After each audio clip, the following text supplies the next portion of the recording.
Okay people, so we were doing national movement के जो reasons थे, किस तरह से जो है तो हम अग्रसर हुए या किस तरह से हम नेशनल मूवमेंट की तरफ बढ़े. ठीक है. Okay, so now we will do the Lucknow pact.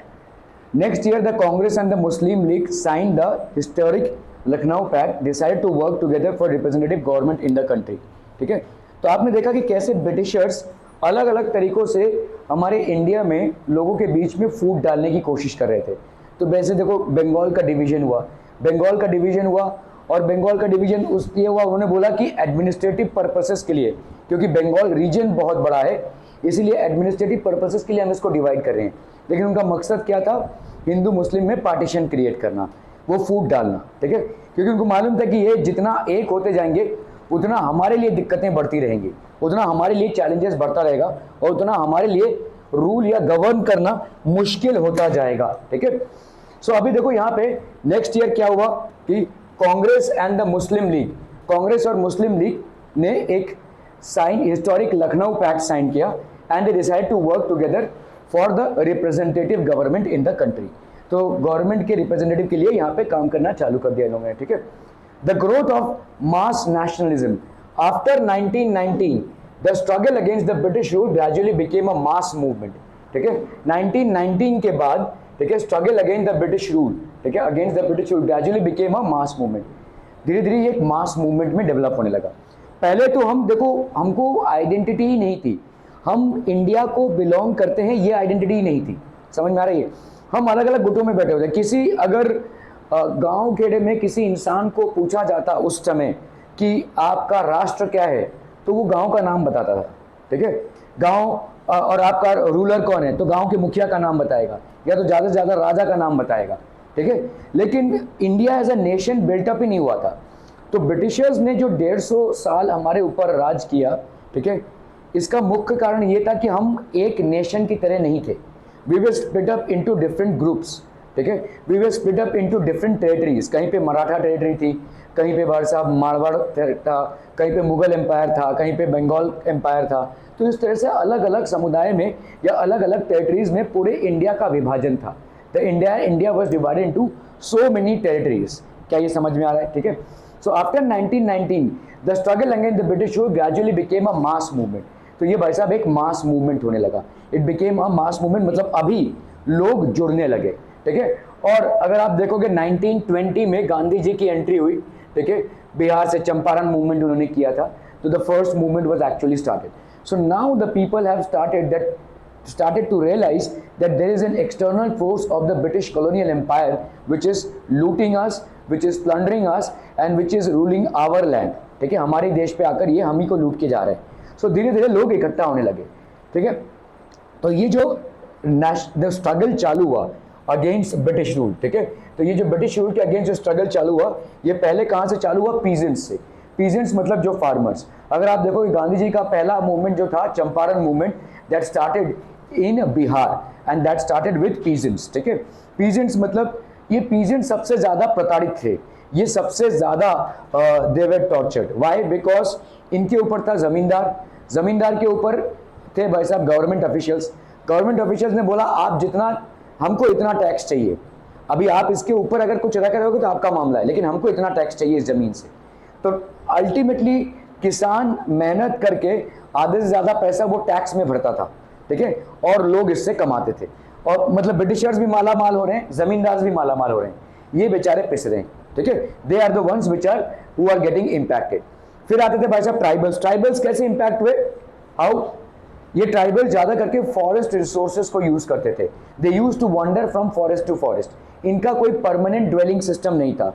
और आपने देखा कि ब्रिटिशर्स लोगों ने ट्राइबल्स के अगेंस्ट में एक मोर्चा धर लिया, क्योंकि ट्राइबल्स से इनको सबसे ज्यादा खतरा था. They were most insecure about the tribals, क्योंकि ट्राइबल्स एक जगह से दूसरी जगह मूव कर रहे हैं. अगर किसी को मर्डर करके, किसी ब्रिटिश वाले को मर्डर करके वो आगे बढ़ गए तो कैसे लोकेट करोगे? देखो, आपका जब कोई परमानेंट एड्रेस होता है, आपका जब कोई परमानेंट ड्वेलिंग प्लेस होता है, तो आपको लोकेट करना आसान हो जाता है. आप अगर नहीं भी हुए घर में, तो मतलब अगर कोई क्राइम हुआ है तो पुलिस वाले घर वालों को उठा के लेके जाते हैं, है ना. चलो घर वाले को लेकर उठा के जाएंगे तो वो भी वापस आ ही जाएगा. कोई ना कोई तरीका तो अपनाएंगे. ठीक है. लेकिन जो लोग कॉन्स्टेंटली मूव करते रहेंगे, वो अगर ब्रिटिशर्स के अगेंस्ट में कोई क्राइम करते हैं, आप कैसे ट्रेस आउट करेंगे? There will be no ways to test it out. और ये जो ट्राइबल्स लोग थे, they use to use the forest resources, they use to mainly use food from forest, and they used to keep on moving from place to place. Because of this constant moving from place to place, what happened is कि भाई इन्होंने ये लागू कर दिया कि अभी ये फ्रीली फॉरेस्ट को यूज नहीं कर पाएंगे, they will not be able to freely use the forest. एक परमिट रहेगा, उस परमिट के तहत कुछ ही टाइम तक ये फॉरेस्ट को यूज कर पाएंगे, उसके बियॉन्ड नहीं, उसके ऊपर फाइन लगेगा, तमाम चीजें इनके ऊपर डाल दी गई, ठीक है। तो these were the tribals on which it was imposed. और क्या था भाई साहब, स्टूडेंट्स जो पढ़ लिख रहे हैं, उस टाइम पे पढ़ने लिखने की फौज बहुत कम थी, ठीक है, लेकिन जो कम से कम थोड़ा बहुत पढ़ लिख रहे हैं उनके लिए कोई नौकरी नहीं था, कोई व्यवसाय नहीं था, कोई एम्प्लॉयमेंट नहीं था, ठीक है। So they also were frustrated. So 1990 में ये जो पूरा क्लास ऑफ लोग थे, peasants, tribals and students, they were the ones to join maximum hands with, मतलब इस ब्रिटिशर्स के अगेंस्ट में स्ट्रगल में, ठीक है। Then women, then factory workers, women और फैक्ट्री वर्कर्स ने भी बहुत जोरों शोर से पार्टिसिपेट किया।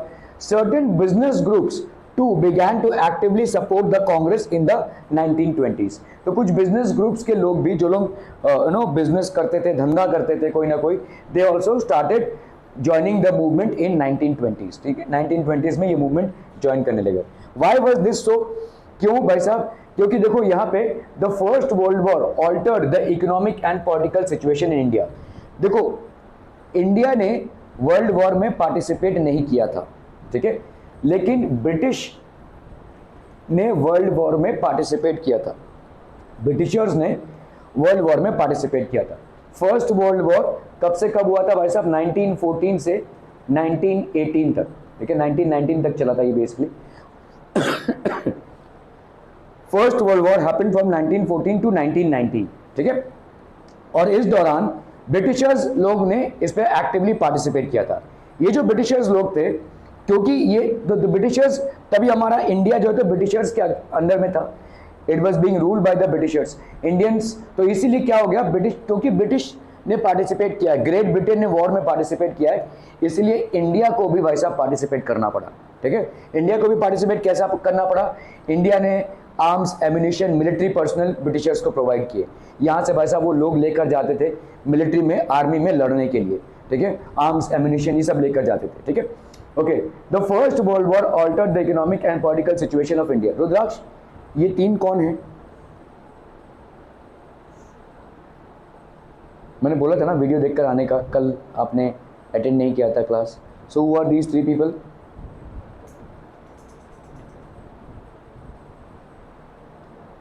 एब्सेंट भी रहेंगे, उत्सव भी मनाएंगे, और आप तक लेक्चर पहुंच रहा है उसका भी फायदा नहीं उठाएंगे, है ना।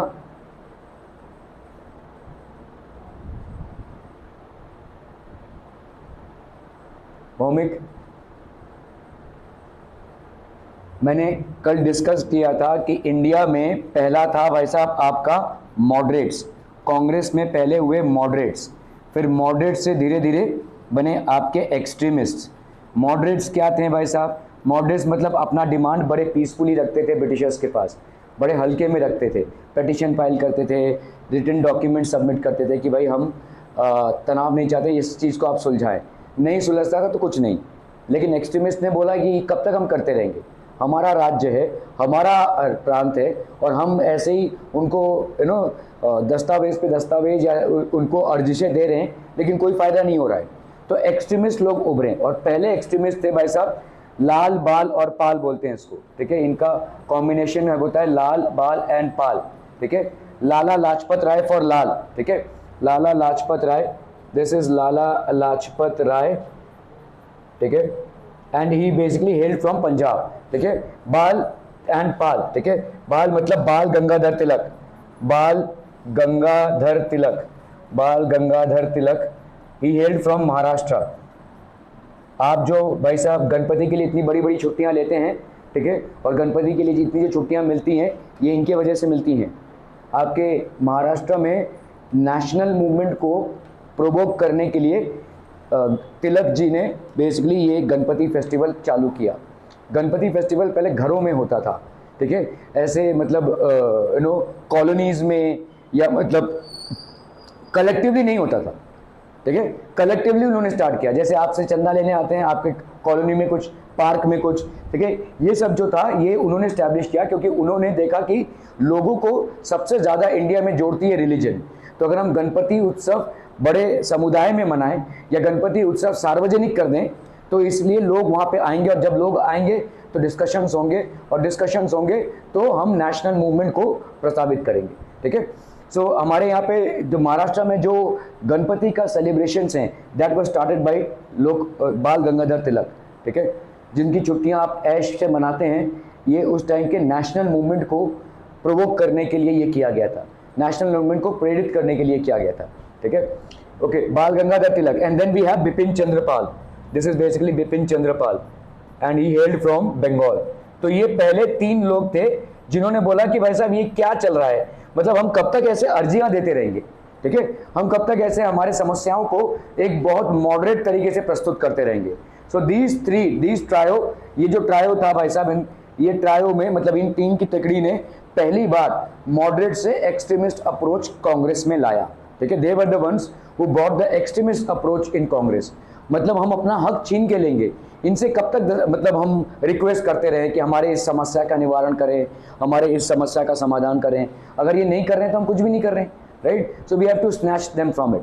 सो दिस वाज द कॉम्बिनेशन। कल मैंने ये डिस्कस किया था लेकिन आप लोगों में से किसी ने भी वीडियो देखने की जहमत नहीं उठाई। Okay, very good. It led to the huge rise in the defence expenditure of the government of India. जब 1914 से भाई साहब 1919 तक ये वर्ल्ड वॉर 1 चला, ठीक है, वर्ल्ड वॉर 1 चला 1914 से 1919 तक वर्ल्ड वॉर 1 चला, तब क्या हुआ भाई साहब, काफी सारा रिसोर्सेज ड्रेन आउट हो गया इंडिया से, काफी सारा रिसोर्सेज ड्रेन आउट हुआ इंडिया से। रिसोर्सेज ड्रेन आउट हुआ मतलब मिलिट्री पर्सनल गए, ठीक है, बहुत सारा पैसा गया, ठीक है, और भी बहुत सारे खान पीने की चीजें गई, ठीक है, ये आपका भाई साहब। सो this was the first world war. तो इंडिया में इसका काफी प्रभाव आया। आप अगर देखोगे people way suffering from famine, ठीक है, भुखमरी से मर रहे थे, यहाँ पे खाने के लिए अनाज नहीं था। हमारा उस टाइम पे भाई साहब एग्रीकल्चर भी ठप हो गया, एग्रीकल्चर वाज वर्स्टली इंपैक्टेड, बहुत बुरी तरह से हमारा एग्रीकल्चर इंपैक्ट हुआ। ठीक है, the government in turn increase taxes on individual incomes and business profits. ठीक है, तो गवर्नमेंट ने भाई साहब टैक्स बढ़ा दिया। क्यों? क्योंकि वॉर के लिए इनको टैक्स पैसा चाहिए, वॉर के लिए पैसा चाहिए, और पैसे से हथियार खरीदेंगे। तो ये पैसे कहां से आएंगे भाई साहब, तो टैक्स बढ़ाओ, ये इंडियंस पे टैक्स बढ़ाओ, individual incomes and business profits. तो बिजनेसमैन लोग क्यों यूनाइट करने लगे, उसका रीजन है ये। ठीक है, why were businessmen uniting against the British rule, because they had to pay a good amount of taxes, because Britishers have imposed a very high tax on them, because now it was the World War I which was going, और World War I में great Britain ने participate किया था। Great Britain was a part of the world war 1। तो खर्चे बढ़े भाई साहब, खर्चे बढ़े तो खर्चे को संभालने के लिए ये क्या करेंगे, टैक्स लगाएंगे। टैक्स लगाने के लिए भाई साहब ये आपके जितने भी बिजनेसमैन हैं उनके ऊपर हाई टैक्सेस इंपोज होने लगे, and that's what they protested against. ठीक है, सो इंक्रीज मिलिट्री एक्सपेंडिचर। ठीक है भाई साहब, demands for war supplies led to sharp rises in prices. तो भाई साहब वॉर में आपका गन्स लगते हैं, टैंक्स लगते हैं, बॉम्ब्स लगते हैं, मिलिट्री पर्सनल लगते हैं, उनको खाना पीना, ठीक है, तो वॉर एक्सपेंडिचर भाई साहब बढ़ने ही वाला है। The war expenditure is going to increase, what else. ठीक है, तो आपका भाई साहब वॉर के लिए जो सप्लाईज होते हैं, ठीक है, वॉर के लिए जो बुलेट्स लग रहे हैं, सोल्जर्स को शूज यूनिफॉर्म्स लग रहे हैं, सोल्जर्स को खाना लग रहा है, ठीक है, ये सारी तमाम चीजें जो लग रही हैं, ठीक है, उस पर भाई साहब क्या होगा, this will lead to sharp rise in prices. अभी देखो समझ लो इतना जो तो स्टॉक रखा हुआ था किसका, राइस का, लेट से ये राइस भाई साहब कहाँ जाएगा, सोल्जर की सप्लाई में चला जाएगा। तो बहुत थोड़ा सा ही राइस बचेगा जो कहाँ पे जाएगा, नॉर्मल लोगों के पास, और इस थोड़े से राइस के लिए बहुत ज्यादा प्राइस बढ़ जाएगा। तो इसमें क्या हो जाएगा भाई साहब, प्राइस बढ़ा देंगे लोग, ठीक है, जो लोग सेल कर रहे हैं they will increase the prices. ठीक है, so this led to sharp increase in prices and it again created great difficulties for the common people. Common people के लिए भाई साहब डिफिकल्टीज बढ़ गई, और किसी भी वॉर सिचुएशन में ये होता ही है। ठीक है, any war situation will always lead to difficult situations, क्योंकि कभी भी सर के ऊपर बॉम्ब गिर रहा है भाई साहब, लाइफ अनसर्टेन हो जाती है। आप घर से निकले तो जिंदा वापस आएंगे कि नहीं, इसकी कोई गारंटी नहीं। ठीक है, कहीं गोली चल रही है, कुछ हो गया भाई साहब, किसी ने किडनैप कर लिया, किसी ने मार दिया, यू डोंट नो। ठीक है। तो एक ऐसा एनवायरनमेंट था कि रास्ते पे लाशें गिरी हुई हैं, बिल्डिंग्स टूटे गिरे हुए हैं, आज भी चल रहा है कहीं पे। Are you aware? वेयर? वहाँ इजराइल और हमास या पैलेस्टाइन में अभी वॉर चल रहा है, ठीक है। अगर आप पिक्चर्स देखते होंगे, वीडियोस देखते होंगे जो मतलब न्यूज़ में आ रहे होंगे, तो आपको दिख रहा होगा कि कैसे बॉम्ब से बिल्डिंग्स को उड़ाया जा रहा है, डेविस्टेशन हो रहा है, how people including women, children and men are impacted, ठीक है। So every war will have the worst impact on civilians. Military में तो लोग मरेंगे, लेकिन सिविलियंस निहत्ते मरते हैं। मिलिट्री में तो लोग या तो मारेंगे या तो मरेंगे, क्योंकि वो उनका काम ही है, ठीक है, दे आर बेसिकली। लेकिन सिविलियंस लोग मतलब ऐसे ही मरते हैं, ठीक है, उनके वो निहत्ते मर जाते हैं, they don't have weapons to counter, ठीक है। So it's created great difficulties for the common people. Although India had not participated directly in either the First World War or the Second World War, but since India was a colony or a part of the British Empire and Great Britain had participated in the First World War, it had huge impacts on the Indian economy. Indian economy में काफ़ी सारा impact भाई साहब होने लगा, ठीक है। और इससे भाई साहब एक बिजनेस कम्युनिटी जो अभी तक कंफर्टेबली चल रही थी, उस बिजनेस कम्युनिटी पे जब गवर्नमेंट ने बहुत ज़्यादा हाई टैक्सेस लगा दिए, ठीक है, तो वो अभी नाराज होने लगी। भाई साहब हम कब क्या खाएंगे और क्या कमाएंगे, ठीक है। सो उनके लिए परेशानियां बढ़ गई, वैसे ही परेशानियां बढ़ी हुई थी, ठीक है, उनके लिए परेशानियां बढ़ गई। तो आपने पहले देखा कि कैसे स्टूडेंट्स इन्वॉल्व हुए, पीजेंट्स इन्वॉल्व हुए, वर्कर्स इन्वॉल्व हुए, वुमेन इन्वॉल्व हुए, ठीक है। अभी कौन इन्वॉल्व हो रहा है? बिजनेस कम्युनिटी के लोग भी इन्वॉल्व हो रहे हैं, क्योंकि इनके ऊपर वॉर का प्रभाव आ रहा है, ठीक है। Okay, on the other hand business groups reaped fabulous profits from the war, ठीक है। तो बिजनेस ग्रुप्स ने भाई साहब, you have seen the war created a demand for industrial goods and caused a decline of imports from other countries into India. तो भाई साहब imports जो थे वो ठप हो गए। देखो कैसा है, ये ग्रेट ब्रिटेन है, ठीक है, और लेट्स से ये भाई साहब इंडिया है, ठीक है, ग्रेट ब्रिटेन है और इंडिया है। अभी पहले क्या होता था, ग्रेट ब्रिटेन अभी इंडिया से बहुत सारा सामान कहाँ जा रहा है? ग्रेट ब्रिटेन में जा रहा है, ठीक है। वहां से रॉ मटेरियल, समझ लो कॉटन जा रहा है, रॉ मटेरियल यहाँ पे कपड़े बन के इंडिया के मार्केट में बिक रहे हैं, ठीक है। तो इंडिया में इंपोर्ट्स बहुत ज्यादा है, ठीक है, कहां से? ग्रेट ब्रिटेन से, ठीक है, नॉर्मल सिचुएशन में। अभी वॉर के सिचुएशन में क्या हो गया भाई साहब, इनको ही बहुत सारा सब कुछ लग रहा है, तो ये थोड़ा सा कम हो गया। जैसे ही ये कम हो गया, इंडिया में बिजनेस बढ़ने लगा, इंडियन बिजनेसमैन भाई साहब रिच होने लगे, है ना। So the war created a demand for industrial goods and cause a decline of imports from other countries into India. तो अदर कंट्रीज से जो इंपोर्ट हो रहा था अभी तक, वो बंद होने लगा, ठीक है। सिर्फ ग्रेट ब्रिटेन ही इंपोर्ट नहीं करवाता था, अभी फ्रांस से भी माल आता था, पोर्टुगल से भी माल आता था, इन सब जगहों से भाई साहब बंद पड़ने लगा, क्योंकि अभी आप इंपोर्ट कौन करेगा? सब लोग वॉर में लगे हुए हैं, ठीक है, कौन भाई साहब बिजनेस संभालेगा? Everybody was into tackling the war, war like situation है। और वॉर में, वर्ल्ड वॉर 1 में सिर्फ एक कंट्री नहीं था, बहुत सारे कंट्रीज थे। एक तरफ था भाई साहब आपका फ्रांस, एक तरफ था भाई साहब आपका इंग्लैंड, ठीक है, देन वी हैड रशिया, ठीक है, और दूसरी तरफ भाई साहब आपका जर्मनी, ठीक है, बाद में अमेरिका की भी एंट्री हो गई इसमें। एक दूसरी तरफ है भाई साहब Germany, then we have Italy, ठीक है, देन वी हैव ऑस्ट्रिया, ये सब तमाम इन दोनों ग्रुप्स में वॉर चल रहा था, ठीक है, जापान। तो यहाँ पे पहले क्या हो रहा था, नॉर्मल सिनेरियो में क्या हो रहा था भाई साहब, कि इंडिया से ही माल जा रहा था और वहाँ पे फिनिश गुड्स फिर इंडिया में ही वापस आ रहा था। तो इम्पोर्ट्स मतलब क्या होते हैं? इम्पोर्ट्स मतलब दूसरे कंट्री से जो माल हमारे यहाँ आता है बिजनेस पर्पसेस के लिए, उसको हम बोलते हैं इंपोर्ट्स। इंपोर्ट्स डिक्लाइन हो गया, क्यों? क्योंकि सारे कंट्रीज भाई साहब वॉर में लगे पड़े हैं, कौन बिजनेस संभालेगा अभी, ठीक है। तो इंपोर्ट्स भाई साहब डिक्लाइन होने लगा, जिससे क्या हुआ, इंडियन बिजनेसमैन को फायदा होने लगा, क्योंकि अभी तक इंपोर्ट्स अगर ज्यादा रहता तो यहाँ के बिजनेसमैन को फायदा होता, लेकिन इंपोर्ट्स कम होने लगा तो इंडियन बिजनेसमैन को फायदा होने लगा, ठीक है। Okay, I call the decline of imports from other countries into India. On the other hand, business groups reap fabulous profits from the war. ठीक है, अभी बिजनेस ग्रुप्स कैसे प्रॉफिट्स कमा रहे थे, ठीक है। जूट बैग्स, ठीक है, जूट बैग्स ये भाई साहब बहुत ज्यादा बिकने लगा। India and Bangladesh, India and Bangladesh आज की तारीख में भी बिगेस्ट मैन्युफैक्चरर हैं किसके? जूट बैग्स के। जूट मतलब जो गोनी होते हैं ना, गोनी, ठीक है, गोनी जो बहुत स्ट्रांग होता है। वॉर चल रहा है भाई साहब, वॉर चल रहा है, तो जितने भी आपके ये मिलिट्री पर्सनल हैं, उनका जो माल है, उनका जो खाना है, वो सब इसमें ही जाता था, ठीक है। तो जूट बैग्स का डिमांड बहुत बढ़ गया, ठीक है। सो जूट बैग्स का डिमांड बढ़ गया भाई साहब। क्लोथ्स के डिमांड बढ़ गए भाई साहब, ठीक है, क्लोथ्स के डिमांड बढ़ गए। देन आपके रेलवे लाइंस ये सब आने लगे भाई साहब, ठीक है। So the Indian industries expanded during the war. तो during the war Indian business जो है तो एक्सपैंड होने लगा, ठीक है, क्योंकि ये सब चीजों की डिमांड बढ़ गई और अभी एक्सपोर्ट्स बढ़ गए इंपोर्ट से, ठीक है। As Indian business groups began to demand greater opportunities for development, ठीक है। तो क्योंकि रेलवे लाइन इंट्रोड्यूस हुआ, ठीक है, तो भाई साहब ये अभी इनका भाई साहब रमनवा चल रहा है। देखो पहले रेलवेज को क्यों इंट्रोड्यूस कराया गया, ब्रिटिशर्स ने रेलवेज को क्यों इंट्रोड्यूस कराया, अपने फायदे के लिए, है ना। रॉ मटेरियल्स लेकर जाएंगे कहां तक, डॉक तक, वहां से भाई साहब शिप से आपका रॉ मटेरियल्स लेकर जाएंगे सीधा ग्रेट ब्रिटेन तक, ठीक है। लेकिन जब वॉर हुआ तो इनका इस पे ध्यान कम था, तो इन्हीं साधनों को इंडियन बिजनेसमैन अभी यूज करने लगे। क्या ये समझ में आ रहा है? जो ब्रिटिशर्स ने स्टैब्लिश किया था उन्हीं चीजों का फायदा अभी इंडियन बिजनेसमैन करने लगे और रातों रात भाई साहब अमीर होने लगे। क्या ये समझ में आ रहा है? ठीक है, okay. So Indian industries expanded during the war and Indian business groups began to demand greater opportunities for development. तो ये greater opportunities demand. The war also led the British to expand their army. तो war ने भाई साहब led the British to expand their army. Britishers भाई साहब अपने army को expand करने लगे. The war also led the British to expand their army.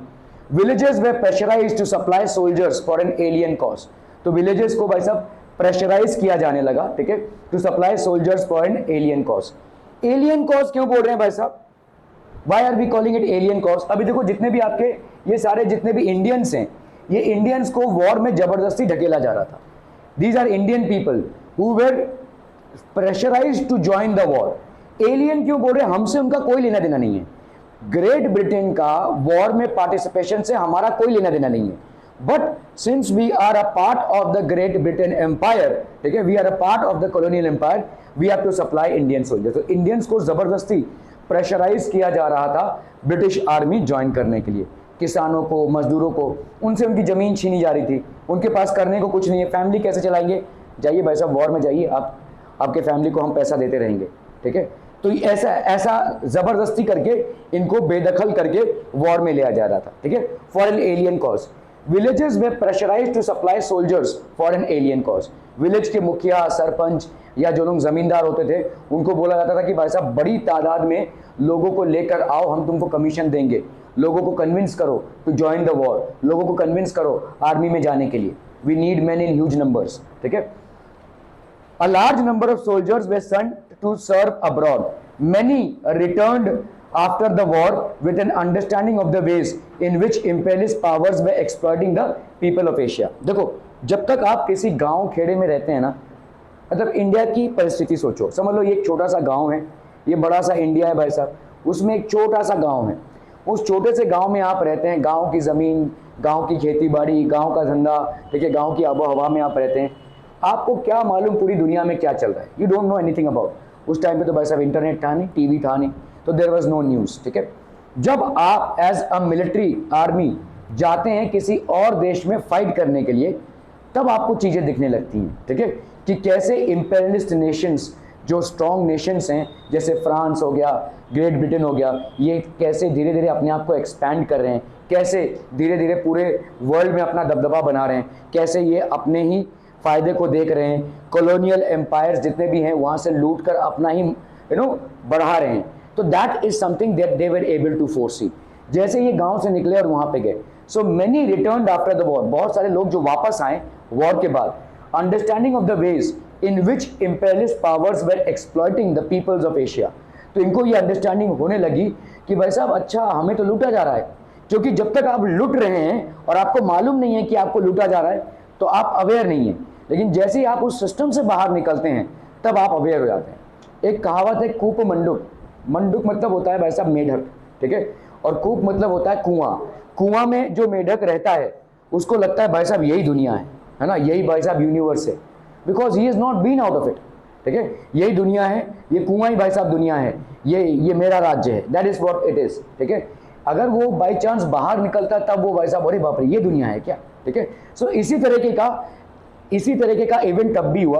ये जो गांव खेड़े में सिंपल सीधे साधे लोग रहते थे, इनको गांव के बारे में ही पता था। उस टाइम पे ना इंटरनेट है, ना भाई साहब रेडियो है, ना टीवी है, ठीक है, ना इनको एक्सेस है न्यूज़पेपर्स का। तो obviously they were unaware of what is happening in the entire world. ये जो इतने बड़े पैमाने पे वॉर चल रहा था, इनके बारे में ये जानते भी नहीं थे। जैसे वहाँ पे गए, जैसे लोगों से मिले, जैसे ये इंडिया से बाहर निकले, तब इनको एहसास हुआ अच्छा ये चल रहा है, ओके ग्रेट ब्रिटेन इस तरह से अपने आप को एक्सपैंड कर रहा है, ओके इतनी लड़ाइयाँ लड़ी जा रही हैं। Then they were able to understand this, ठीक है। तो ये इस आइडिया से वापस आए। अभी देखो एक बार तुम्हारे माइंड में ये समझ में आ गया तुम्हारे खुद के एक्सपीरियंस से कि भाई हमको लूटा जा रहा है, तब किसी दूसरे को समझाने की जरूरत नहीं पड़ेगी, है ना। इसके पहले पॉलिटिकल लीडर्स को जाग जाकर घर में समझाना पड़ रहा था कि भाई साहब तुम लूटे जा रहे हो, तुमको एहसास भी नहीं है, तुम्हारी ज़मीन का प्रोडक्ट लूटा जा रहा है, तुमको भाई साहब बेदखल किया जा रहा है, तुम्हारा तुमको गरीब से बदतर बनाया जा रहा है, लेकिन तुमको एहसास नहीं है। तो ये समझाना पड़ता था। लेकिन जब आप खुद ही देख कर लौटते हैं तब आपको समझाना नहीं पड़ेगा, देन यू नो इट, ठीक है। सो ये एडवांटेज में आ गया, नेशनल मूवमेंट के एडवांटेज में। Africa and with a desire to oppose colonial rule in India, ठीक है। Africa and with a desire, तो जब ये लौटे, ठीक है, तो इनके अंदर एक डिजायर जागा भाई साहब। तो ये अफ्रीका में भी गए थे, अफ्रीका में भी कॉलोनियल रूल था, पोर्तुगीज रूल था बेसिकली, ठीक है। ब्राजील में पोर्तुगीज रूल था, अफ्रीका में तो ब्रिटिशर्स रूल था। तो they return back to oppose the colonial. तो इन्होंने बोला कि जब हम एक बार इंडिया में लौटेंगे तो इस कॉलोनियल रूल या ब्रिटिश रूल के खिलाफ आवाज उठाएंगे, ठीक है। So that's how things went, ठीक है। हाँ बोल ना, बोल, कुछ सवाल पूछ रहा है, पीछे जाऊं? अरे बोल ना भाई साहब, क्या नहीं क्या कर रहे हैं? हाँ बोल, बोलो, अरे पूछो ना सवाल, पूछना।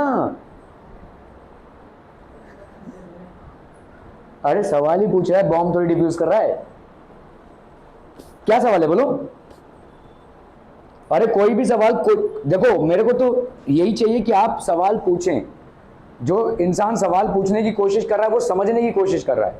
कुछ ऐसे होते हैं नंदी बैल की तरह मुंडे हिलाकर चले जाते हैं, ठीक है, ज्यादा करके स्टूडेंट्स, और and I know that they have not understood anything out of it.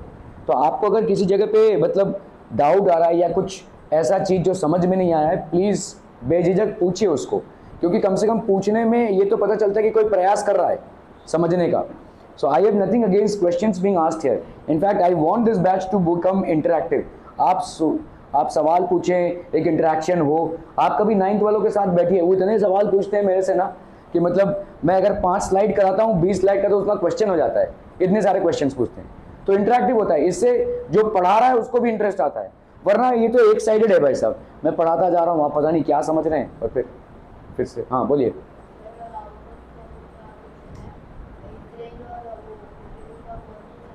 किसका आउट ऑफ टॉपिक का? अरे आउट ऑफ टॉपिक छोड़ो, वॉर का बताओ क्या है?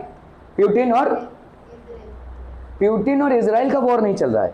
Putin is basically from Russia, तो रशिया और यूक्रेन का वॉर चल रहा है अभी फिलहाल, रशिया और यूक्रेन का वॉर चल रहा है। इसके बहुत सारे कारण हैं। Palestine, okay, Hamas is basically supported by the Palestinian movement और इजराइल। थोड़ा सा आपको आइडिया देता हूँ, इजराइल जो है वो बहुत पहले स्टैब्लिश हुआ था, ठीक है। इजराइल ज़्यादा करके जब हिटलर ने ज्यूज को मारना चालू किया, ही बेसिकली किल्ड 6 मिलियन ज्यूज, ठीक है। हिटलर की जो नाजी पार्टी थी उस टाइम पे all over the world 6 million Jews को इन लोगों ने मार दिया था। तो ये ज्यूज अभी कंट्री छोड़कर भाग रहे थे, जर्मनी छोड़कर भाग रहे थे, या जर्मनी ऑक्यूपाइड टेरिटरीज को छोड़कर भाग रहे थे, ठीक है। तो जैसे अमेरिका ने इनको शरण दिया, बहुत सारे और देशों ने भी इनको शरण दिया। अमेरिका ने ये एक लैंड लोकेट किया इजराइल, ठीक है, और इजराइल में ज्यादा करके ज्यूज जाकर बस गए, ठीक है। Maximum people during that time were settled down in Israel, Israel में जाकर ये बस गए। तो आज की तारीख में भी ऑलमोस्ट 80 to 90% पॉपुलेशन इजराइल की ज्यूज पॉपुलेशन है, ठीक है। अभी ज्यूज पॉपुलेशन का एक बहुत खतरनाक वो है, दे आर वेरी मतलब बहुत ही ठंडे दिमाग वाले लोग हैं और बहुत ही विकासशील लोग हैं, ठीक है। आपको अगर मालूम हो कि भाई साहब 22%, नोबेल प्राइज मतलब समझते हो ना, एक्स्ट्रा ऑर्डिनरी कॉन्ट्रीब्यूशन, मतलब एकदम बहुत बढ़िया कोई काम करोगे तब जाकर नोबेल प्राइज मिलता है।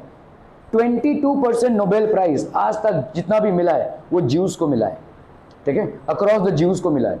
और ज्यूज मतलब किसी भी बिजनेस को पकड़ देना भाई साहब तो उसमें फ्लरिश करना ही करना है। वो बिजनेस की एकदम अंदर तक घुस जाते हैं। Jews are the most flourishing class.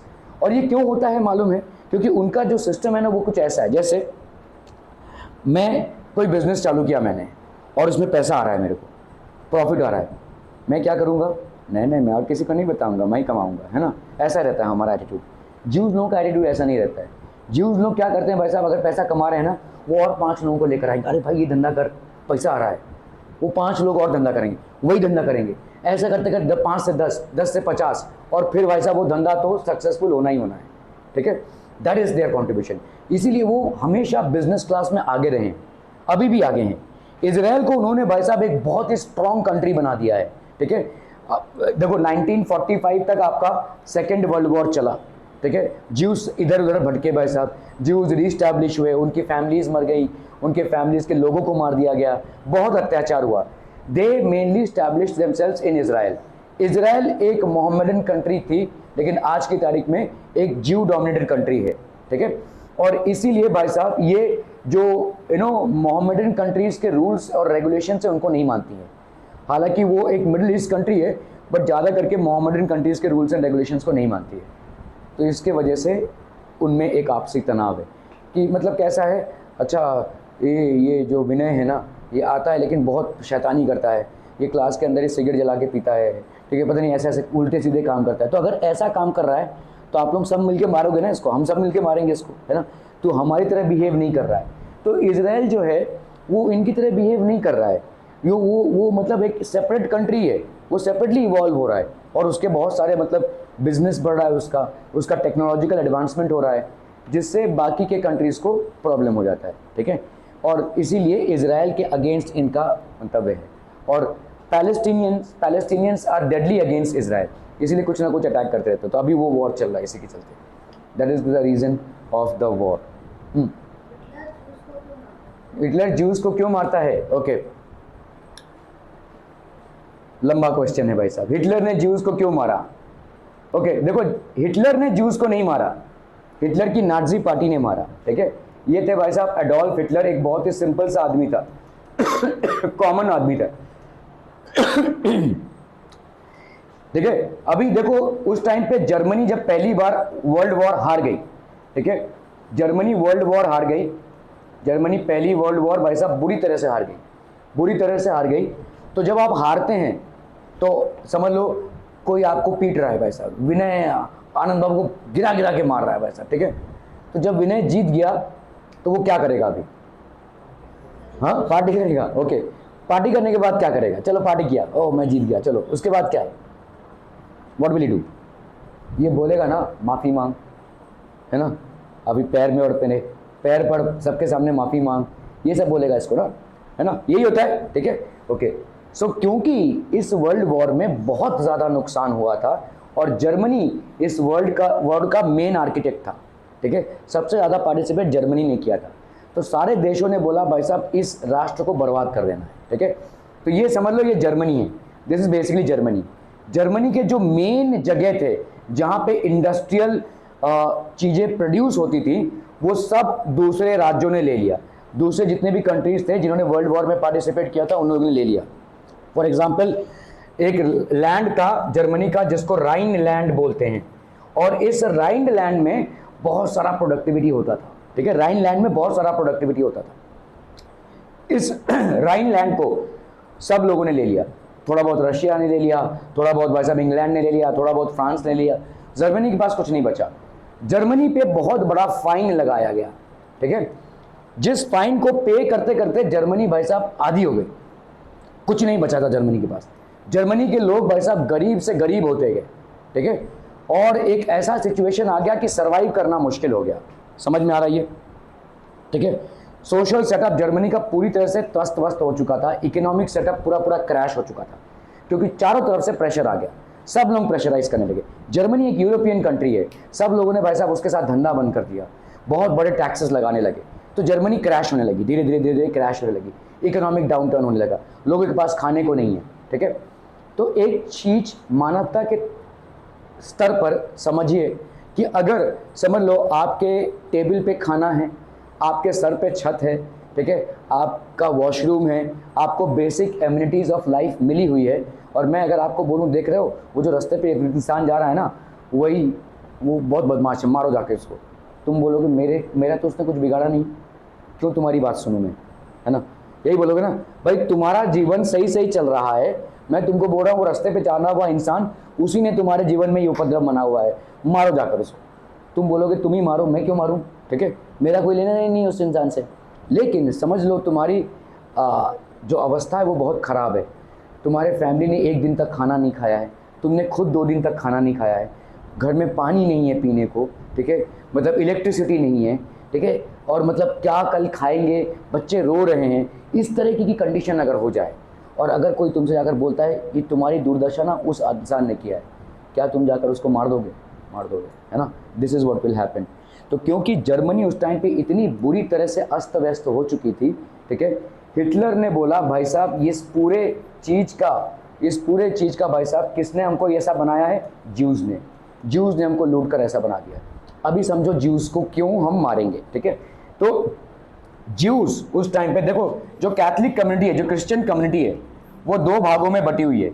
एक तो आपकी भाई साहब प्योर कैथलिक कम्युनिटी होती है, और दूसरा भाई साहब आपका ज्यूज़ लोग होते हैं। ये ज्यूज़ लोग बेसिकली ऐसा माना जाता है कि जीसस क्राइस्ट को ज्यूज़ ने मारा था, ठीक है, जीसस क्राइस्ट को ज्यूज़ ने क्रूसीफाई किया था। इसलिए जो प्योर कैथलिकन कम्युनिटी होती है वो ज्यूज़ को हेट करती है, ठीक है। लेकिन ज्यूज़, जैसा मैंने आपको बताया, इनका भाई साहब पैसा बहुत ज़्यादा था, साइंटिफिक दिमाग भी इनको बहुत ज़्यादा था, और ये इवॉल्व हो रहे थे। ये भाई साहब पूरे सिर्फ जर्मनी में ही नहीं, पूरे विश्व भर में भाई साहब ये फैल रहे थे, और इनकी तरक्की बहुत हो रही थी। तो इससे एक जलन तो सबको ही थी, ठीक है, इस पूरे कम्युनिटी से एक जलन थी, क्योंकि कम्युनिटी एक्सपैंड हो रही थी, ठीक है। इस कम्युनिटी में सबसे ज़्यादा राइटर्स, इस कम्युनिटी में सबसे ज़्यादा डॉक्टर्स, इस कम्युनिटी में सबसे ज़्यादा साइंटिस्ट, इस कम्युनिटी में ही सबसे ज़्यादा एमिनेंट बिजनेसमैन, सारे जितने भी एलिट क्लास थे वो ज्यूज कम्युनिटी थी। इसीलिए जो बाकी की कम्युनिटी है उस पर जलन होने लगी। तो अगर मुझे कोई मेरे बेकार कंडीशन में बोलता है कि वो इंसान तुम्हारे लिए उत्तरदायी है, तो मैं जाकर मार दूंगा, पहली बात। और दूसरी बात, इनकी तरक्की हो रही थी भाई साहब, ये मजे में थे, ठीक है। तो इसके लिए सिर्फ देखो, सिर्फ हिटलर ने इनको नहीं मारा, पूरे उस टाइम पे वर्ल्ड वॉर में हिटलर के साथ जिन लोगों ने भी पार्टिसिपेट किया, नाजी आर्मी प्लस जो कंट्रीज हिटलर को सपोर्ट कर रही थी, इटली हो गई, ठीक है, इटली वजह सपोर्टर, जापान वजह सपोर्टर, सब ने मिलकर ज्यूज को मारा, सब ने मिलकर, ठीक है। तो that was one of the reasons how this happened. Hitler को विलन क्यों मारते हैं? तुम भाई साहब 6 मिलियन लोगों को मार दोगे तो विलन क्यों नहीं बोलेंगे? 6 मिलियन पीपल, 6 मिलियन मतलब समझ में आता है, 6 × 10⁻⁶, मतलब 1 2 3 4 5 6 इतने लोगों को भाई साहब मार दिया है। एक इंसान को मारते हो तो फांसी चढ़ जाते हैं भाई साहब लोग, ठीक है, हेट्रेड में आ जाता है। हमारे यहाँ पे कुछ टेररिस्ट लोग आकर 150 लोगों को मारकर चले गए, कसब वगैरह, ठीक है। तो कितना हेट्रेड था हमारे अंदर, सब बोल रहे थे भाई साहब रास्ते पे टंगाओ उसको, ऐसा बोल रहे थे, इतना हेट्रेड आ जाता है। आप सोचिए, एक हिटलर और उसकी एक नाजी पार्टी ने 6 मिलियन, हिटलर ने खुद अपने हाथों से नहीं मारा, उनकी नाजी पार्टी ने मारा, ठीक है। तो obviously there will be a hatred. एक पूरी कम्युनिटी को ख़त्म करने का प्रयास था। हिटलर ने बोला पूरे ज्यूज़ को ख़त्म कर दो, Jews should be wiped off from the entire world, not only from Germany but from the entire world. और ज्यूज़ को कैसे मारा जाता था? मतलब अचानक भयानक में मिलिट्री आ जाएगी ज्यूज़ के घर में, चलो चलो चलो घर खाली करो, फटाफट घर खाली करो, इनको कैंप्स में ले जाएंगे, और इनको सेपरेट कर देंगे। मतलब भाई साहब जेंट्स को एक तरफ, लेडीज़ को एक तरफ, और बच्चों को एक तरफ। बच्चों को ऐसे गैस चेम्बर्स में ढोक दिया जाता था, औरतों को और बच्चों को गैस चेम्बर जैसे होते थे, यहाँ पे ऐसे गैस, पॉइजनस गैस निकलता था। एक टाइम में 100 से 150 लोग मारे जाते थे पॉइजनस गैस से, और ये चलता ही रहता था, रोज़ 10,000 लोग मारे जाते थे, ठीक है। सो ऐसे आपके कॉन्सेंट्रेशन कैंप्स थे। Auschwitz was one of the concentration camps. इन कॉन्सेंट्रेशन कैंप्स में बड़े दर्दनाक तरीके से ज्यूज़ को मारा जाता था, ठीक है। पूरे कम्युनिटी को ख़त्म करने का प्रयास किया गया था। The entire community should be wiped off, ये था प्रयास भाई साहब उस टाइम का। और कोई क्वेश्चन? वो हिटलर की डेथ, हिटलर ने सुसाइड किया था, हिटलर को घेर लिया था, हिटलर मारा जा रहा था, ठीक है। वो बेसिकली एक अंडरग्राउंड था, अंडरग्राउंड एक केव में था वो, ठीक है। तो उसको घेर लिया था, रशियन लोगों ने घेर लिया था, मतलब almost end of world war था, ही कमिटेड सुसाइड, ठीक है। So that's how he died. Hitler, देखो लोग जनरली हिटलर को ब्लेम करते हैं, एक अकेला आदमी इतने लोगों को नहीं मार सकता भाई साहब, इतनी बड़ी नाजी पार्टी थी उनके साथ, तो सब लोगों ने मिलकर मारा ना, ठीक है। सारे कंट्रीज ने ये तमाशा देखा, कभी कोई नहीं आया सामने कि क्यों ज्यूस को मार रहे हो। 5 साल तक ये नरसंहार चलता रहा, ठीक है। पता नहीं कितने ही सालों से भाई साहब ये चल रहा था, और सबको मालूम है जर्मनी के बीचों बीच हंगरी में ये बहुत सारे कंट्रीज में कॉन्सेंट्रेशन कैंप्स बनाए गए। इन कॉन्सेंट्रेशन कैंप्स में लोग वो को ऐसे पॉइजनस गैस चेंबर्स में मारा जाता था, ऐसे लाशों की पहाड़ होती थी भाई साहब, ठीक है। लाशों को पहाड़ को दफना दिया जाता था ऐसे ही, ठीक है। So that was the torturous death and everybody was a witness to it, nobody protested against it. अगर किसी चीज का आप प्रोटेस्ट नहीं कर रहे हैं, आपके सामने भाई साहब कोई गलत काम हो रहा है और आप उसका प्रोटेस्ट नहीं कर रहे हैं, या आप उसको अवॉइड मतलब आप उसको रोक नहीं रहे हैं, तो इसका मतलब एक तरफ से आप उसको सपोर्ट ही कर रहे हैं ना, है ना। अब अगर समझ लो भाई साहब विनय ने इसको विदित को एक थप्पड़ मारा जोर से और आप लोग सब देखते रहे, कुछ किसी ने कुछ नहीं बोला, सब चले गए भाई साहब, तो इसका मतलब क्या हुआ? इनडायरेक्टली आपने सपोर्ट ही किया ना उस चीज़ को, है कि नहीं। वो मार रहा है उसको, कोई रोक नहीं रहा है उसको, तो इनडायरेक्टली आप लोग सपोर्ट कर रहे हो उसको, है ना। तो इसी तरह से इतना बड़ा जो नरसंहार हो रहा है, सिर्फ हिटलर दायी नहीं है इसके लिए, सिर्फ हिटलर रिस्पॉन्सिबल नहीं है। The entire Nazi party and the other countries who are seeing this massacre as happening, they also are responsible. तो अंदर ही अंदर सबके लिए ज्यूज के लिए एक हेट्रेड था, और आज भी है, ठीक है, आज भी है। इजराइल के ऊपर यही हेट्रेड आज भी है, क्योंकि वहाँ पे ज़्यादा करके आपके ज्यूज सेटल डाउन है, ठीक है। और इसीलिए भाई साहब जितने भी नेबरिंग जो कंट्रीज हैं उनके ऊपर उनका हेट्रेड है, ठीक है। दैट इज़ द रीज़न कि वॉर चल रहा है। जम्मू कश्मीर एक डिस्प्यूटेड एरिया है। तो जम्मू कश्मीर बेसिकली पाकिस्तानियों को लगता है कि वो उनका राज्य है। अभी समझिए इस चीज़ को कि पाकिस्तान जो है उसमें एग्रीकल्चर मतलब उतना ज़्यादा नहीं होता है, ज़्यादा करके बैरन लैंड है। तो एक उनके लिए अगर जम्मू कश्मीर वो आ जाता है उनके कंट्री में, तो उनके लिए कुछ इनकम बढ़ जाएगा प्लस, ठीक है। तो ये सारी चीज़ें बढ़ जाएंगी, तो इसीलिए उनको लगता है कि किसी तरह से अगर जम्मू कश्मीर को हथिया लेते हैं, ठीक है, तो उनको काफ़ी फ़ायदा है। That is the only thing that they think, क्योंकि जब पार्टीशन हुआ था तो उनको लगा कि जम्मू कश्मीर उनका पार्ट है, लेकिन it was never a part of Pakistan, ठीक है। तो वो एक अंदरूनी मामला है, ठीक है। वो मतलब they feel that it is theirs, however it is not theirs, ठीक है। उनके पास देखिए आज की तारीख में पाकिस्तान की जो इकोनॉमी है वो बहुत डिप डाउन है।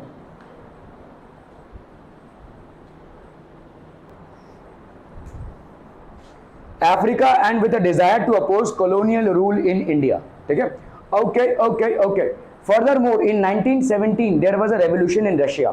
देखो रशिया में क्या था भाई साहब, तसार रूल था। तसार मतलब समझते हैं, सार मतलब होता है भाई साहब आपका किंग, मोनार्कियल रूल था।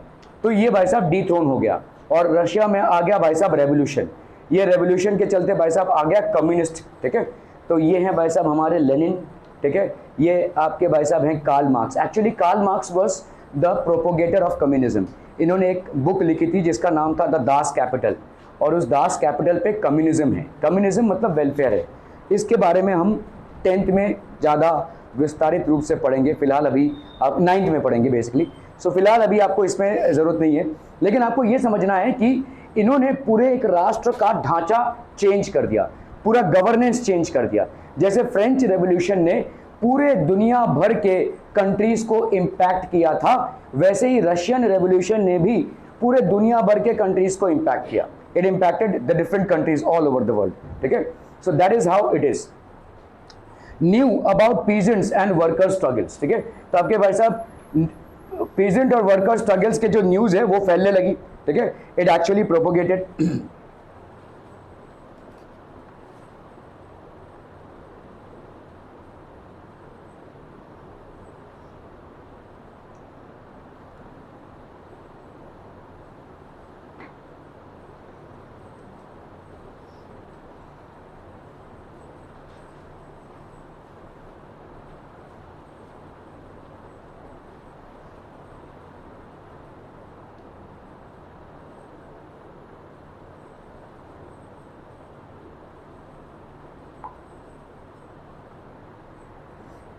So news about peasants and worker struggles. तो पीजेंट्स और वर्कर स्ट्रगल्स भाई साहब पूरे फैलने लगे, ठीक है। पूरे दुनिया भर में ये न्यूज जो है तो फैलने लगी, पीजेंट्स और worker struggles. Ideas of socialism circulated widely inspiring Indian nationalist, ठीक है। तो सोशलिज्म के जो आइडियाज थे दे सर्कुलेटेड वाइडली, और इन्होंने भाई साहब इंडियन नेशनलिस्ट को बहुत ज़्यादा इंस्पायर किया, ठीक है, it inspired the Indian nationalist. The advent of Mahatma Gandhi, the Rowlatt satyagraha, ठीक है, तो अभी महात्मा गांधी की एंट्री होती है। The advent of Mahatma Gandhi, it is in these circumstances that Mahatma Gandhi emerged as a mass leader. तो इन सर्कमस्टांसेस के चलते महात्मा गांधी का इमर्जेंस हुआ एज अ मास लीडर, ये बहुत बड़े लीडर के हिसाब से इंडिया में आए, ठीक है, emerge as a mass leader, ठीक है। As you may know, Gandhiji, aged 46, arrived in India in 1915 from South Africa. So Mohandas Karamchand Gandhi was practicing as a lawyer in South Africa, and he came down all the way to India. Okay, so he came down to India. Okay, having led Indians in that country in non-violent marches against racist restrictions, he was allegedly a respected leader known internationally. तो ये पूरे मतलब उस time पे उन्होंने south Africa में बहुत काम किया था। साउथ अफ्रीका में रेशियल डिस्क्रिमिनेशन है, हमारे यहाँ पे जैसे कास्ट को लेकर डिस्क्रिमिनेशन है, साउथ अफ्रीका में रेस को लेकर डिस्क्रिमिनेशन है, मतलब वहाँ पे colour, skin colour is the discrimination factor. कोई गोरे हैं, कोई काले हैं, तो skin colour becomes a discriminating factor. तो इस कॉज के लिए उन्होंने साउथ अफ्रीका में बहुत लड़ाई की थी। Having led Indians in that country in non violent marches against racist restrictions, he was already a respected leader and he was known internationally. तो पूरे पूरे दुनिया भर में इनका नाम फैल चुका था, और जब ये इंडिया में आए तो इन्होंने लोगों को जोड़कर नेशनल मूवमेंट के लिए प्रोत्साहित किया। His South African campaigns had brought him in contact with various types of Indians. अलग अलग इंडियंस के कॉन्टैक्ट्स में आए, हिंदूज, ठीक है, देन मुस्लिम्स, ठीक है, एंड पारसीज, इन सब के कॉन्टैक्ट में ही आए, basically Christians. So he actually came in contact with all these people belonging to different religions. He came in contact with all these people belonging to different religions, ठीक है। Then he came in contact with Gujaratis, ठीक है, Gujaratis, then Tamils, ठीक है, north Indians, ठीक है, upper class merchants जो businessman हैं उनके कॉन्टैक्ट में भी आए। So he was able to convince and he was able to influence people from all the caste systems of the society, all the religions of the society, as well as all the business classes of the society, people belonging to different languages as well, ठीक है, okay। then lawyers, profession wise, ठीक है, तो profession wise lawyers और workers को भी ये convince कर पाए, ठीक है। Mahatma Gandhi spent his first year in India traveling throughout the country, understanding the people, their needs and overall situation। तो इन्होंने भाई साहब बहुत एक्सटेंसिव ट्रैवलिंग की, चंपारण बिहार में गए, Ahmedabad, Kheda. So in Ahmedabad he led a successful mill workers strike in 1918। तो ये तमाम उन्होंने भाई साहब मूवमेंट्स लीड की, और इन मूवमेंट्स में भाई साहब उन्होंने लोगों से जुड़ने की बहुत ज़्यादा कोशिश की। He actually started connecting with people.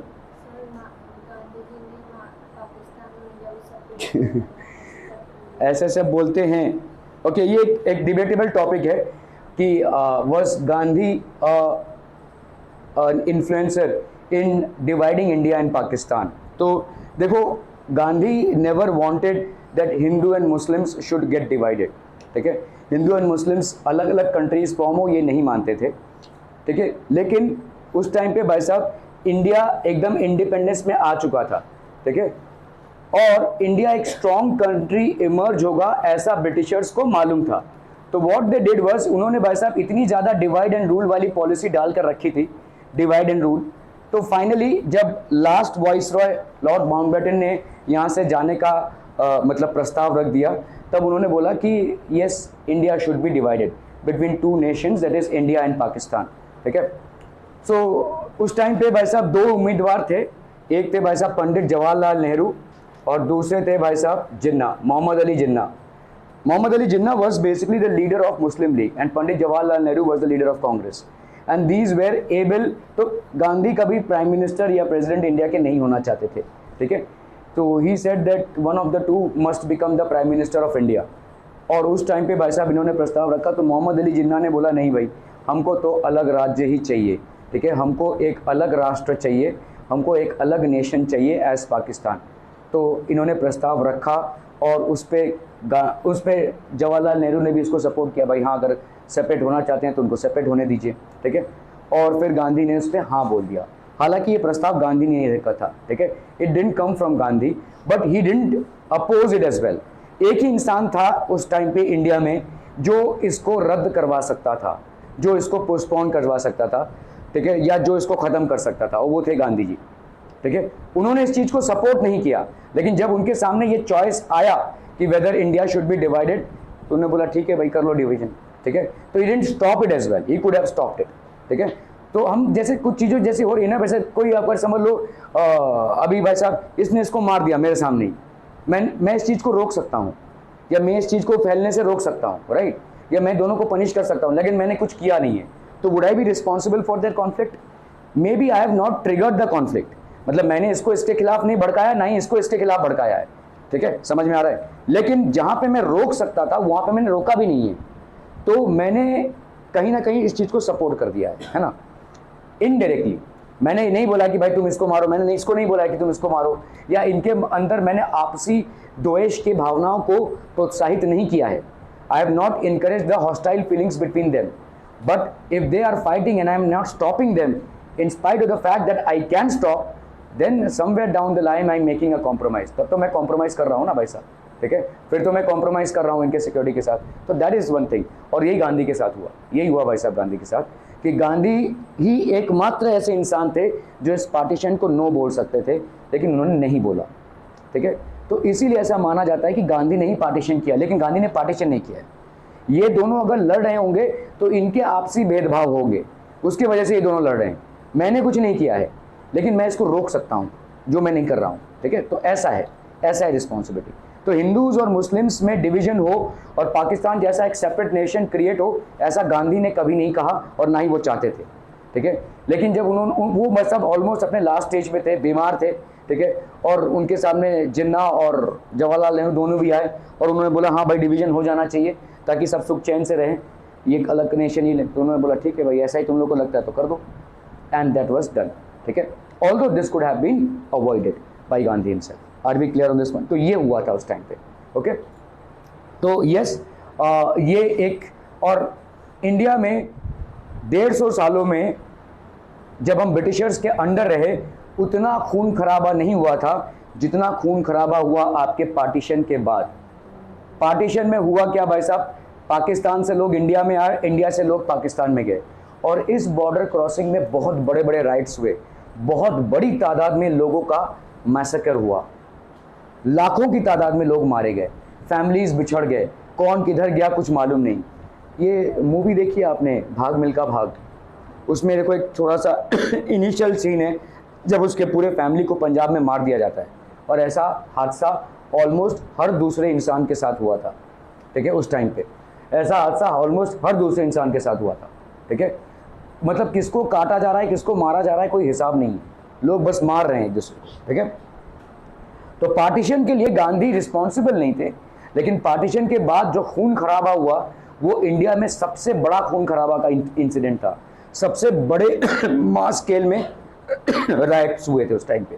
ठीक है, लोगों को जिंदा दफनाया गया, जिंदा जलाया गया, काट दिया गया रास्ते पे, तो ऐसे ऐसे इंसिडेंट्स हुए थे, बहुत बड़ा खून खराबा हुआ था। ठीक है, so that was the thing. Okay, तो यहाँ तो हम बात कर रहे हैं भाई साहब नेशनल मूवमेंट की, कैसे लोग भाई साहब यूनाइट हो रहे थे, और यूनाइट होते होते एक तो his earliest interventions were in local movements in Champaran में, Kheda and Ahmedabad, where he came into contact with Rajendra Prasad and Vallabh bhai Patel. तो डॉक्टर राजेंद्र प्रसाद थे हमारे इंडिया के first president, and Sardar Vallabh bhai Patel was also a very influential congressman. ठीक है, तो ये लोग भाई साहब, so in Ahmedabad he led a successful mill workers strike in 1918।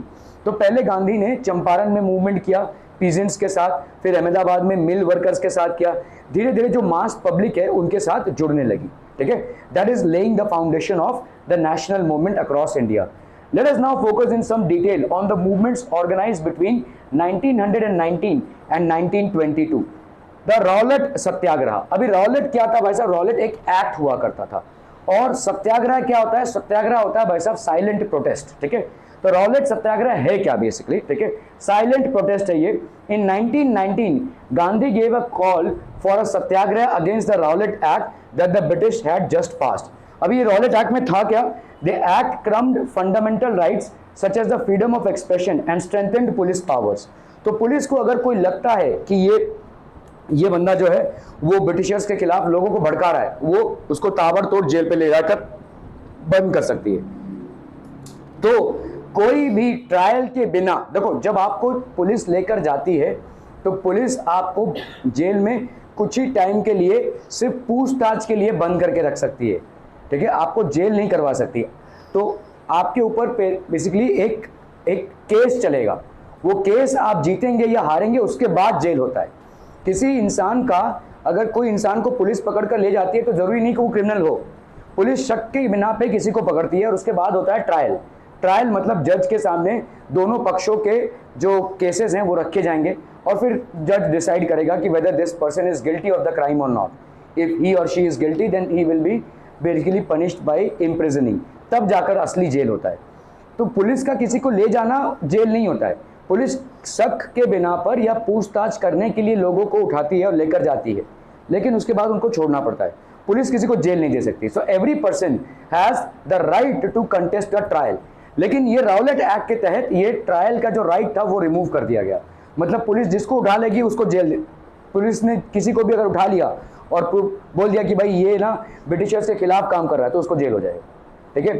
So that person will not have the rights to contest a free trial, the person will not have the rights to basically fight for his own case. ऐसा होता था। Are we clear on this one people? समझ में आ रहा है? Okay. So Mahatma Gandhi, Mohammad Ali Jinnah and others felt. Mohammad Ali Jinnah was basically the founder of Pakistan and the first president as well. वहाँ के पहले प्रेसिडेंट ये हुए थे, ठीक है। जैसे हमारे यहाँ पे पहले प्राइम मिनिस्टर हुए पंडित जवाहरलाल नेहरू, तो वहाँ पे he was the first president. Mohammad Ali Jinnah and others felt that the government has no right to restrict people's basic freedoms. तो लोगों के बेसिक फ्रीडम पे गवर्नमेंट का कोई हक नहीं बनता है, ठीक है, ये इनका बेसिक फ्रीडम है। I criticize this act as devilish and tyrannical, ठीक है। तो इन्होंने क्या बोला भाई साहब? I criticize this act as devilish and tyrannical. tyrannical मतलब भाई साहब क्या, कि ये हो ही नहीं सकता है। Why is this happening? ठीक है, devilish and tyrannical. Okay. Gandhi ji asked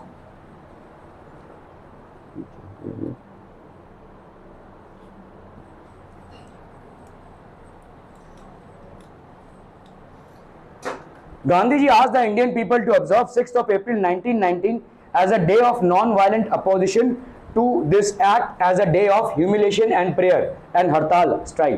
तो उन्होंने बोला कि भाई साहब 6th of April 1919 को हम एक non-violent दिन रखेंगे, non-violent opposition to this act, as a day of humiliation and prayer and हड़ताल, that is strike।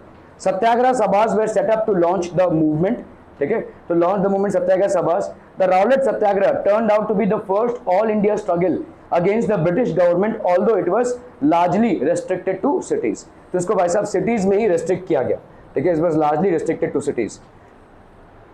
In April 1919 there were a number of demonstrations and hartals in the country and the government used brutal measures to suppress them। तो बहुत brutal measures को government ने लिया, ठीक है। Brutal measures मतलब लाठी चार्ज किया, लोगों को मारा पीटा, ये सब चीजें हुई। In April 1990 there were number of demonstrations and hartals in the country and the government used brutal measures to suppress them। और बहुत ही सख्ती से गवर्नमेंट पेश आई, ठीक है।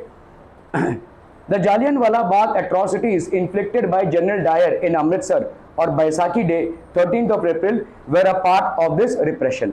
तो जालियनवाला बाग जो ट्रेजेडी हुई थी वो क्या हुई थी भाई साहब? तो रॉलेट एक्ट के तहत, मतलब यहाँ पे एक क्या हो रहा था, ये एक मतलब बैसाखी जो होता है वो पंजाबियों का न्यू ईयर होता है, ठीक है।